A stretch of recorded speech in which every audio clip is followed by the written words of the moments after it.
Hello friends, welcome to DV recipes. ఇవాళ recipe వచ్చేసి యక్కని పన్నీర్.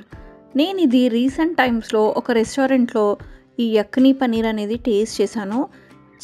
చాలా బాగా వచ్చిందనమాట టేస్ట్.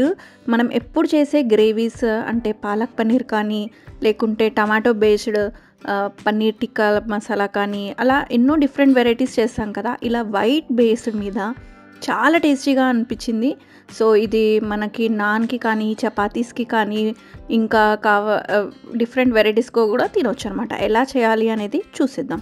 ముందుగా ఒక ప్యాన్ తీసుకున్నాను. దాంట్లో ఒక 1 teaspoon of jeera, fennel seeds, అదే సోంపు అంటారు కదా అవి, ఇంకా కొంచెం పెప్పర్, ఇంకా దాల్చిన చెక్క, యాలకులు ఇవన్నీ వేసాలి. దీంతో పాటు కొంచెం ధనియాలు ఇంకా ఎండుమిర్చి అనేది కూడా యాడ్ చేసి వీటన్నిటిని లో ఫ్లేమ్లో మంచిగా ఫ్రై చేసుకోవాలి. సో వీటి అరోమా మంచి స్మెల్ వస్తుందన్నమాట ఫ్రై అయితే. ఆ టైంలో మనం తీసేయాలి. సో ఇక్కడ నేను గీ అనేది యూజ్ చేస్తున్నాను. చాలా బాగా ఉంటుంది గీతో చేస్తేనే. ఇప్పుడు పన్నీర్ క్యూబ్స్ అన్నిటిని మనం చిన్న పీసెస్గా కట్ చేసుకున్నాను నేను ఇలా. సో ఇలా కట్ చేసుకొని వీటిని మంచిగా 2 సైడ్స్ ఫ్రై చేసుకోవాలి. చాలామందికి పన్నీర్ పీసెస్ కట్ చేసుకుంటుంటప్పుడు ఇలా ఫ్రై చేసుకున్నప్పుడు రబ్బరీగా అవుతూ ఉంటాయి కదా. సో మనం ఇలా ఫ్రై చేసుకున్నాక ప్లేట్లో కాకుండా ఇలా ఒక బౌల్ ఆఫ్ వాటర్లో మనం ఈ పన్నీర్ పీసెస్ అనేది యాడ్ చేశారనుకోండి, చాలా సాఫ్ట్గాను మనకి రబ్బరీ టెక్స్చర్ అస్సలు ఉండదన్నమాట. సో అదే ప్యాన్లో నేను కొంచెం ఇంకా క్యాప్సికమ్, టమాటోస్ అలా కొంచెం బిగ్ సైజ్లో కట్ చేసేసుకొని వాటిని కూడా ఒక 2 మినిట్స్ అలా స్టిర్ ఫ్రై చేసేసాను. సో స్టిర్ ఫ్రై చేసేసి ఇవి కూడా అన్నీ కూడా పక్కకు పెట్టుకోవాలి. సో దీని తర్వాత మనము ఫస్ట్ మసాలా అనేది బ్లెండ్ చేసుకుంటున్నాను. ఈ మసాలా అనేది మనం ఫ్రై చేసుకున్న మసాలా బ్లెండ్ చేసుకున్నాక వైట్ గ్రేవీ ప్రాసెస్ స్టార్ట్ చేస్తాను. సో ఇప్పుడు వైట్ గ్రేవీ ప్రాసెస్లోకి ముందుగా ఒక 10 to 12 క్యాష్యూ నట్స్ని ఇలా సోక్ చేసి పెట్టుకున్నాను వాటర్లో సోక్ చేసుకున్న అవి. ఇంకా ఒక 4 పన్నీర్ క్యూబ్స్ తీసుకున్నాను. వీటిని కొంచెం వాటర్ యాడ్ చేయండి. వాటర్ యాడ్ చేసి మంచి పేస్ట్ చేయండి.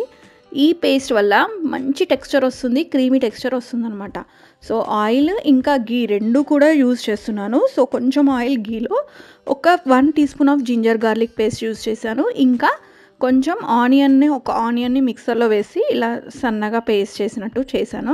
సో ఇదంతా కూడా పచ్చి వాసన, ఆనియన్ది ఇంకా జింజర్ గార్లిక్ది మనకి స్మెల్ చాలా ఘాటుగా ఉంటుంది కదా, అది పోయేదాకా మంచిగా ఫ్రై చేసుకోవాలి. దాంట్లో పాటు ఒక 2 మిర్చీలని కట్ చేసి ఇలా వేసుకోండి.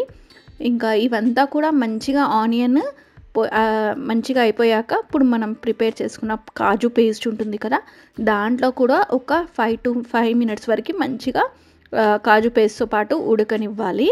సో ఇక్కడ మనకి ఇన్ కేస్ అది చాలా థిక్ అయిందనిపిస్తే కొన్ని వాటర్ అనేది యాడ్ చేసుకోవచ్చు. సో ఇలా కొంచెం ఆయిల్ అనేది పైకి తేలుతున్నప్పుడు కొంచెం కర్డ్ని బీట్ చేసి మంచిగా వేసుకున్నాను అనమాట. సో ఇదంతా కూడా మంచిగా బాయిల్ అవ్వాలి.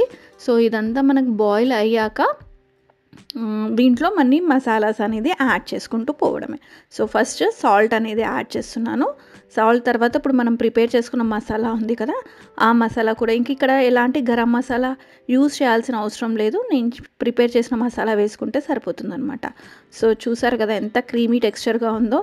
సో ఇప్పుడు ఇది బాగా బాయిల్ అయ్యాక దీంట్లో మనం ముందుగా సోక్ చేసుకున్న పన్నీర్ ఉన్నాయి కదా ఫ్రై చేసి, ఇవన్నీ కూడా యాడ్ చేసి మంచిగా ఒక మిక్స్ ఇచ్చి వీటిలోనే మనము ఒక 5 మినిట్స్ పన్నీర్ అంతా కూడా మంచిగా ఉడికేలాగా ఉడికించుకోవాలి.